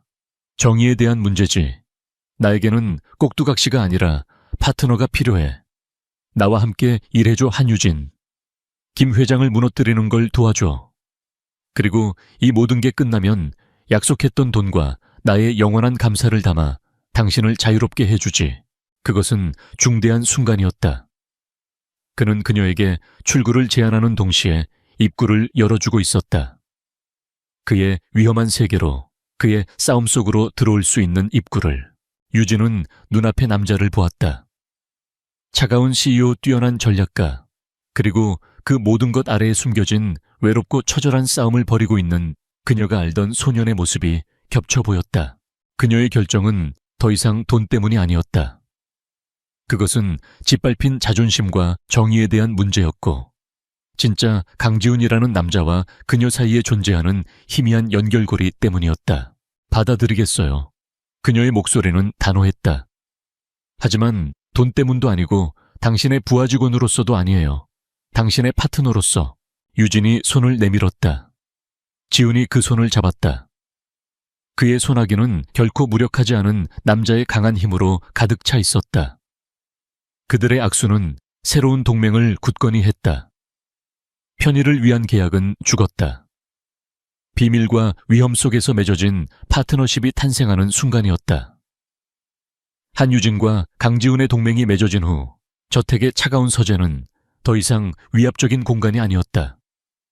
그곳은 두 사람만의 비밀스러운 전쟁 지휘 본부가 되었다. 저택에 모두가 잠든 깊은 밤 두 사람은 그곳에서 세상을 뒤바꿀 계획을 세웠다. 휠체어라는 족쇄를 벗어던진 지훈은 물론 사람들 앞에서는 여전히 휠체어를 이용했다. 거대한 디지털 화이트보드 앞에 서서 김 회장의 인맥, 그의 자금줄, 그리고 그가 저지를 다음 행동 패턴을 그려나갔다. 그의 내부자 정보는 뼈대를 제공했다. 그 위에 한유진의 분석력이 살을 붙였다. 그녀는 자신이 외웠던 유령 회사들의 복잡한 관계망을 그려내고 재무제표의 약한 고리를 찾아냈으며 적들의 심리를 분석해 전략적인 함정을 설계했다. 김 회장은 탐욕스럽지만 동시에 극도로 신중한 인물이에요. 큰 이익이 보장되지 않으면 움직이지 않죠. 하지만 자신의 정보력에 대한 과신이 그의 가장 큰 약점이에요. 유진이 말했다. 그렇다면 우리가 그에게 확실한 정보를 미끼로 던져주는 건가? 지훈이 그녀의 의도를 파악하고 되물었다. 맞아요. 그가 보기에 당신이 들인 어리숙한 아내가 흘리는 정보라면 의심 없이 물 수밖에 없을 거예요. 그들의 대화는 자연스러워졌다. 냉혹한 CEO의 가면은 그녀 앞에서 녹아내렸고 목표에 집중하는 냉철한 전략가의 모습만이 남았다. 그들은 서로의 아이디어에 대해 토론하고 때로는 격렬하게 논쟁하며 그렇게 하나의 완벽한 계획을 만들어 나갔다. 지적인 교감 속에서 서로에 대한 존중과 신뢰가 깊어졌다.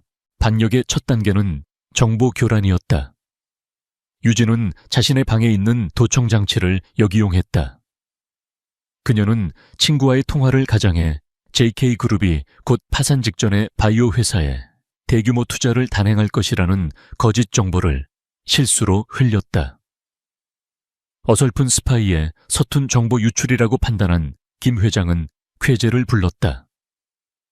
그는 자신의 비자금을 이용해 해당 바이오 회사의 주식을 대량으로 매입하기 시작했다.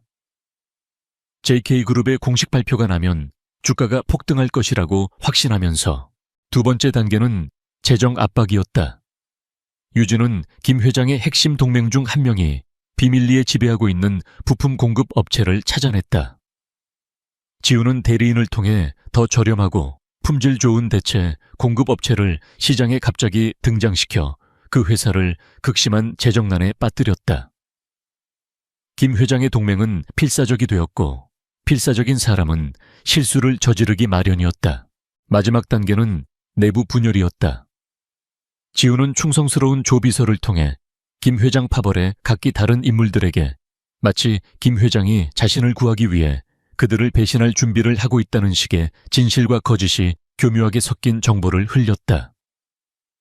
적의 캠프 내부에서 의심과 불신이 싹트기 시작했다. 치열한 기업 전쟁 속에서도 두 사람의 개인적인 관계는 변화하고 있었다. 어느 늦은 밤 계속되는 작업에 지친 유진은 서류 더미 위에서 자신도 모르게 잠이 들었다. 지우는 잠든 그녀의 모습을 말없이 바라보았다. 지난 몇 년간 잊고 지냈던 따뜻하고 보호적인 감정이 그의 마음속에서 차올랐다. 그는 조심스럽게 자신의 재킷을 벗어 그녀의 어깨 위에 덮어주었다. 잠시 후 잠에서 깬 유진은 어깨 위의 재킷을 보고 놀랐다. 그녀가 고개를 들었을 때 지훈의 눈에서 평소와 다른 부드럽고 상처받기 쉬운 표정을 보았지만 그는 금세 평소의 가면을 다시 썼다. 또 어떤 날에는 잠시 휴식을 취하던 중 유진이 조용히 물었다. 혹시 어릴 때 느티나무 아래서 했던 약속 기억해요? 처음으로 지훈은 피하지 않았다. 그는 씁쓸한 미소를 지으며 그 기억을 인정했다. 잊은 적 없어. 다만 오는 길을 잠시 잃어버렸을 뿐이야. 그 짧은 대화가 두 사람 사이에 놓여있던 수년간의 시간과 거짓말의 강을 메웠다. 전문가적인 파트너십은 부인할 수 없이 개인적이고 낭만적인 관계로 변해가고 있었다. 그들은 공유된 싸움이라는 시련 속에서 단련된 어른으로서 다시 서로에게 빠져들고 있었다. 그리고 마침내 그들이 설치한 덫이 효과를 발휘하기 시작했다. 유진이 흘렸던 바이오 회사가 대규모 임상시험에 실패했다는 뉴스가 터져나왔고 주가는 폭락했다. 김 회장은 막대한 비자금을 잃었지만 그 손실을 누구에게도 설명할 수 없었다. 또한 재정 압박에 시달리던 그의 동맹은 회사를 구하기 위해 불법적인 거래를 시도했고 그 모든 과정은 지훈의 팀에 의해 완벽하게 기록되었다. 김 회장의 파벌 내부에서는 서로가 서로를 배신자라고 의심하며 균열이 격화되었다. 그의 권력 기반이 내부에서부터 무너져 내리기 시작했다. 어느 밤 지훈과 유진은 그들의 전략 보드 앞에 섰다. 모든 말들이 그들이 계획한 대로 움직이고 있었다. 그들은 성공적으로 적을 혼란에 빠뜨렸다. 마지막 결전의 시간이 다가오고 있었다. 지훈이 유진을 향해 돌아섰다. 분위기는 승리에 대한 기대감과 동시에 마지막 전투를 앞둔 긴장감으로 가득했다. 그가 미끼를 물었어. 이제 마지막 한 수를 둘 때가 됐어. 그는 그녀를 바라보았다. 그의 시선은 단순한 전략적 파트너를 넘어선 깊은 의미를 담고 있었다. 준비됐어, 한유진. 그녀는 두려움과 환희가 뒤섞인 채 심장이 뛰는 것을 느끼며 그의 시선을 마주했다. 난 언제나 준비되어 있었어요. 그녀의 대답이 의미하는 바는 분명했다. 그녀는 마지막 전투를 맞이할 준비가 되어 있었고, 또한 그와 함께할 미래가 무엇이든 받아들일 준비가 되어 있었다. 임무와 그들의 마음 사이의 경계선은 이제 완전히 허물어졌다. 착찬, 로이, 데일라 증가오짜오, 고거우쥐엔, 증사오, JK그룹의 연례 주주총회가 열리는 날. 공기는 보이지 않는 긴장감으로 팽팽했다. 수많은 언론사와 투자자, 그리고 그룹의 운명을 좌우할 주요 주주들이 모두 모여 있었다. 이곳은 단순한 회의장이 아니라 모든 것을 건 마지막 전쟁터였다. 거대하고 차가운 강당의 한쪽에는 김태수 회장과 그의 파벌이 자신만만한 표정으로 앉아 있었다. 그들은 자신들이 충분한 의결권을 확보했으며 이사회를 설득해 강지훈을 몰아낼 수 있다고 확신하고 있었다. 지훈의 건강 문제와 그가 꾸며낸 아내의 스캔들을 명분으로 내세울 참이었다. 잠시 후 강지훈과 한유진의 모습을 드러냈다. 지훈은 여전히 휠체어에 앉아 있었고 그의 얼굴은 감정을 읽을 수 없는 차가운 가면 같았다. 유진은 그의 곁에서 침착하고 우아한 자세를 유지하고 있었지만 그녀의 머릿속은 맹렬하게 회전하고 있었다. 두 사람은 짧지만 깊은 의미가 담긴 시선을 교환했다. 모든 것이 준비되었다는 무언의 확인이었다. 회의가 시작되고 몇 가지 형식적인 절차가 끝난 후 마침내 김 회장이 발언대에 섰다. 그는 위선적인 연설을 시작했다. 회사에 대한 자신의 사랑과 조카의 건강에 대한 염려, 그리고 강력하고 안정적인 리더십의 필요성에 대해 열변을 토했다. 그는 준비해온 자료들을 제시하며 유진이 회사를 위기에 빠뜨린 산업 스파이라고 주장했다. 지훈의 결혼이 중대한 판단 착오였다고 몰아세웠다. 그의 편에 선 이사들이 지지의 목소리를 높였다. 분위기는 완전히 그에게 넘어간 듯 보였다. 회의장 곳곳에서 투자자들의 셔군거림과 걱정스러운 표정들이 터져나왔다. 마침내 이사회 의장이 강지훈에게 답변을 요청했다. 모든 시선이 휠체어에 앉은 남자에게로 향했다. 그는 마치 패배하고 궁지에 몰린 것처럼 보였다. 김 회장은 승리를 예감하며 회심의 미소를 지었다. 지훈은 한동안 침묵을 지키며 긴장감을 최고조로 끌어올렸다. 그리고 마침내 마이크를 통해 낮지만 선명한 목소리가 강당 전체에 울려 퍼졌다. 삼촌조의 안위와 회사의 미래에 대한 깊은 염려 감사합니다. 그는 말을 이었다. 한 가지는 맞습니다. 이 회사는 오랫동안 암세포로 고통받아 왔습니다. 탐욕과 부패, 그리고 배신이라는 이름의 암세포 말입니다. 그는 잠시 말을 멈추고 김 회장을 똑바로 응시했다. 그리고 오늘 우리는 그 암세포를 도려내는 수술을 할 것입니다. 그 말이 끝나는 순간 강지훈은 불가능한 일을 해냈다. 그는 휠체어의 팔걸이를 양손으로 짚고 통제되고 강력한 움직임으로 자리에서 일어섰다. 하여억. 강당 전체에서 집단적인 경악의 숨소리가 터져 나왔다. 기자들의 카메라 플래시가 쉴 새 없이 터졌다. 김 회장의 얼굴은 충격과 불신으로 새하얗게 질렸다. 그의 의기양양하던 미소는 산산조각이 났다. 이제 당당히 두 발로 선 지훈은 유진을 향해 손짓했다. 이제 제 파트너가 저희의 내부 감사 결과를 발표하겠습니다. 그는 파트너라는 단어에 힘을 주었다. 유진이 연단으로 걸어나갔다. 그녀는 더 이상 CEO의 어리고 순진한 아내가 아니었다. 그녀는 회의장을 압도하는 당당한 존재감을 뿜어냈다. 그녀는 침착하고 논리적인 목소리로 그들이 수집한 반박 불가능한 증거들을 제시하기 시작했다. 강당에 대형 스크린이 켜졌다. 그녀는 김 회장이 자금을 빼돌리는 데 사용한 유령 회사들의 관계망을 보여주었고, 횡령된 자금이 그의 비밀 계좌로 흘러 들어가는 흐름을 명백히 밝혔다. 김 회장의 동맹들이 불법적인 거래를 논의하는 녹취록이 공개되었고, 그가 유진을 모함하기 위해 조작했던 증거들이 어떻게 만들어졌는지 분석 영상이 이어졌다. 그리고 가장 치명적인 마지막 일격이 남아있었다.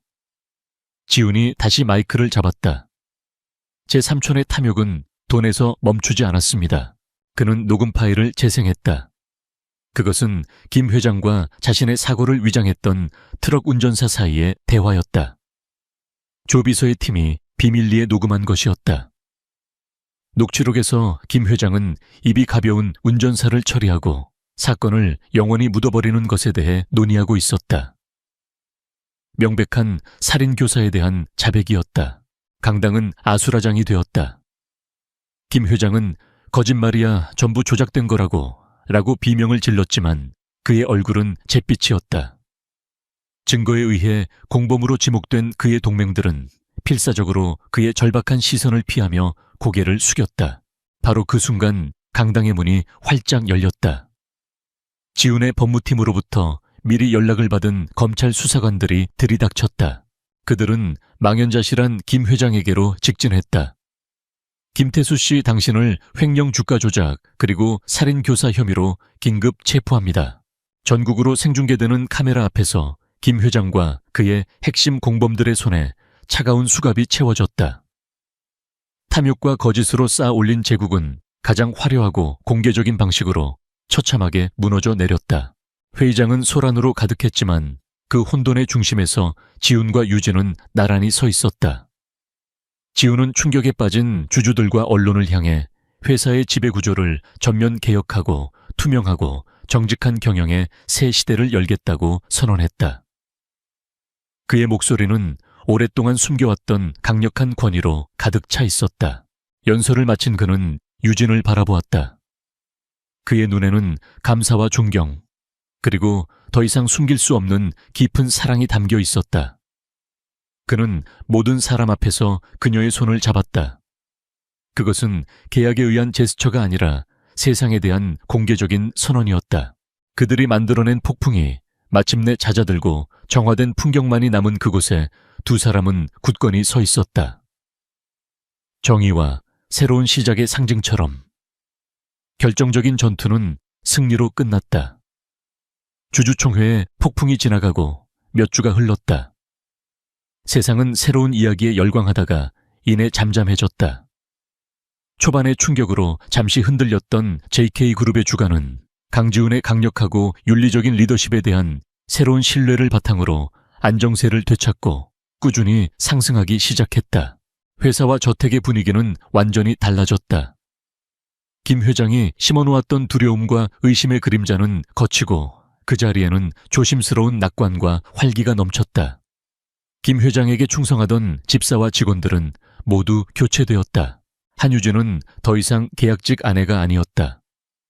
그녀는 자신의 실력으로 쟁취한 JK그룹의 신설부서인 전략기획실의 실장으로 공식 임명되었다. 회의실에서 자신의 팀을 자신감 있게 이끌고 동료들에게 존중받는 그녀의 모습은 그녀가 이룬 전문적인 승리를 명확히 보여주었다. 오래된 상처들도 서서히 아물기 시작했다. 병원에서 강지훈의 아버지가 마침내 혼수 상태에서 깨어났다. 아직은 쇠약했지만 그는 회복하고 있었다. 지훈은 아버지에게 유진을 소개했다. 계약으로 맺어진 아내가 아니라 자신이 사랑하는 여자이자 가족과 회사를 구하는데 결정적인 역할을 한 사람이라고. 모든 것을 전해 들은 아버지는 유진을 깊은 감사의 눈빛으로 바라보며 두 사람의 관계를 진심으로 축복했다. 지훈의 가장 큰 동기였던 아버지의 문제가 해결되면서 그의 마음속 가장 큰 응어리가 풀렸다. 유진 역시 자신의 가족을 찾았다. 지훈의 지원 덕분에 최고의 치료를 받은 그녀의 아버지는 건강이 눈에 띄게 좋아졌다. 집안의 빚은 모두 청산되었고 어머니는 더 이상 눈물을 흘리지 않았다. 그녀는 자랑스럽고 기쁜 얼굴로 딸을 끌어안았다. 마침내 유진은 자신을 계약 결혼으로 내몰았던 무거운 짐에서 완전히 해방되었다. 어느 조용한 저녁 지훈과 유진은 모든 것이 시작되었던 서재에 마주 앉았다. 지훈이 서랍에서 낡은 혼인 계약서를 꺼냈다. 한때 그들의 관계를 규정했던 그 문서는 이제 다른 생애의 유물처럼 보였다. 이 계약은 이제 무효야. 지훈이 말했다. 그는 명예를 지키기 위해 약속했던 500만 달러가 입금된 수표를 그녀에게 공식적으로 건넸다. 유진은 수표를 한번 그리고 그를 한번 쳐다보았다. 그녀는 조용히 수표를 그에게 다시 밀어냈다. 말했잖아요. 돈 때문에 한 일이 아니라고. 당신과의 파트너십은 결코 돈으로 환산할 수 있는 게 아니었어요. 지훈은 그럴 줄 알았다는 듯이 미소를 지었다. 그는 계약서와 수표를 집어들었고 두 사람은 함께 그것을 갈기갈기 찢어버렸다. 그들의 낡은 관계를 정의했던 모든 것을 없애버리는 상징적인 행위였다. 이제 그들은 모든 의무와 거짓에서 벗어난 두 명의 자유로운 개인으로 마주섰다. 모든 것이 사라진 지금 지훈은 이제 진심으로 그녀의 마음을 얻어야 했다. 그는 유진을 특별한 장소로 데려갔다. 그들이 함께 자랐던 옛 동네였다. 그는 그녀를 어릴 적 그들의 비밀 장소였던 오래된 느티나무 아래로 이끌었다. 그에게는 화려한 미사여구가 없었다. 그는 진심을 다해 말했다. 처음 그녀를 이용하고 상처를 줬던 것, 그리고 다시 돌아오기까지 너무 오랜 시간이 걸렸던 것에 대해 사과했다. 그는 자신의 인생에서 가장 어두운 시기에 그녀가 자신을 이끌어준 빛이었고 자신에게 힘을 실어준 전략가였으며 이길 용기를 준 파트너였다고 고백했다. 그리고 그는 그녀의 앞에서 한쪽 무릎을 꿇었다. 그의 손에는 불을 과시하는 거대한 다이아몬드가 아니라 그녀의 성격을 반영하는 듯한 단순하고 우아한 반지가 들려 있었다. 한유진 감정에 젖은 그의 목소리가 흘러나왔다. 이건 계약이 아니야. 조건도 기간도 없어. 내 평생의 파트너가, 내 아내가 내 가장 친한 친구가 되어주지 않겠어. 이번에는 진짜로. 나와 결혼해줄래? 유진의 눈에서 기쁨의 눈물이 흘러내렸다. 그녀는 고개를 끄덕였다. 그들은 나무 아래에서 서로를 끌어안았다. 그들의 과거와 미래가 완벽한 순간 속에서 하나로 합쳐졌다. 1년 후 JK그룹은 새로운 황금기를 맞이하고 있었다. 강지훈과 한유진은 재계에서 가장 존경받는 파워 커플이 되었다. 마지막 장면은 그들의 집이다. 더 이상 차가운 저택이 아닌 따뜻하고 행복이 넘치는 공간. 두 사람은 정원을 내다보고 있었다. 정원에는 건강을 되찾은 유진의 부모님과 지훈의 아버지가 함께 담소를 나누며 평화로운 시간을 보내고 있었다. 절망과 기만으로 시작되었던 그들의 여정은 사랑과 정의, 그리고 함께 나누는 밝은 미래의 승리로 끝을 맺었다. 그들은 서로를 마주보며 미소 지었다. 그 미소 속에 그들이 함께 이겨낸 모든 시련과 앞으로 함께 만들어갈 모든 약속이 담겨 있었다.